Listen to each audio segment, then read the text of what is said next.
Standard 7.RP.3. This is still within ratios and proportions, so you could work through some of these problems with proportions, but most of these problems we approach using percentages, and these are going to be percent problems. Problem number 1, a dance studio charges $12 per dance class. The studio is offering a 15% discount if you pay for a set of 5 classes now. How much does it cost to buy 5 classes with this offer? So we're getting 5 classes, $12 per dance class, but since there's a set of 5 classes, you also get a 15% discount. So let's calculate what that would be. So we're thinking of this, we're thinking that they are $12 each, but we're going to subtract the discount. So it's $12 times 5 classes minus 15% of $12 times 5 classes. Could think of this a couple different ways. You could say, well, that's $60 minus 0.15 times 60. You could think of this as 0.85 times 60, because you had 100%, then you subtracted 15%. I'm going to think about it that way for just a minute, which means that 85% remains. But either way you go about that, 0.5 times 60 is 51, so the classes cost $51. Problem 13, Jane and Yannick split the cost of buying a video game. The game costs $25 and the sales tax is 6%. How much do they each pay? Well, we start out with the cost of the game and the sales tax is 6%. So let's take the total cost 100% and add 6%.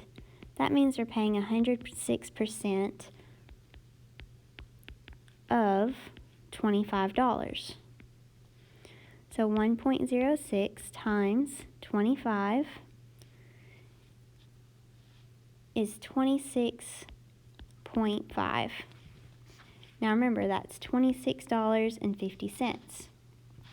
But now it's how much do they each pay? There's 2 of them and they split the cost. So let's go through now and just divide that by 2. That'd be $13.25 each. Answer choice C. Problem number 14, we're just going to do part A. Linda put $610 in the savings account that pays 1.2% interest each year. So $610 pays 1.2% interest each year. Enrique puts $590 in a high yield account that pays 3.9% interest each year. After 1 year, who has more money and how much more? So this is going to be a simple interest problem. So for Linda, we're going to use I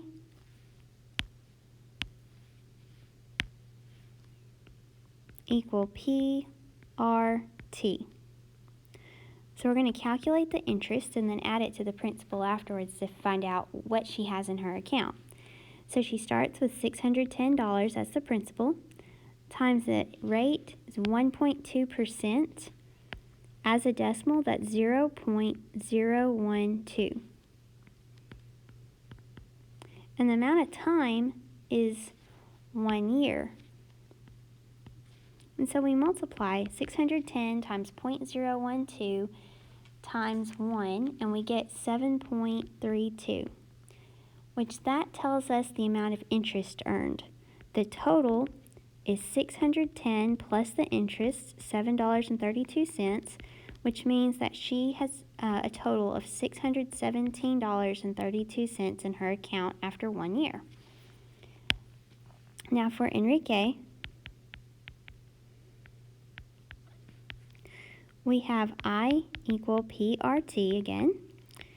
This time the principal is $590 times the interest rate, 3.9%, is 0.039, and we're still dealing with 1 year.